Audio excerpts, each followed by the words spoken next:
بسم اللہ الرحمن الرحیم۔ السلام علیکم ورحمۃ اللہ وبرکاتہ۔ والد کے ساتھ صلہ رحمی۔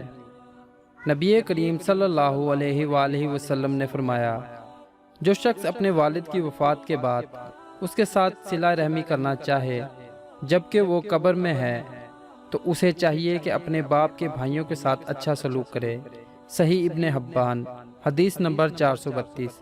اللہ پاک ہم سب کو احادیث مبارکہ پر عمل کرنے کی توفیق عطا فرمائے، آمین۔ آپ دوستوں سے گزارش ہے کہ اس ویڈیو کو زیادہ سے زیادہ شیئر کریں تاکہ یہ پیغام دوسرے لوگوں تک بھی پہنچ جائے۔ اللہ حافظ۔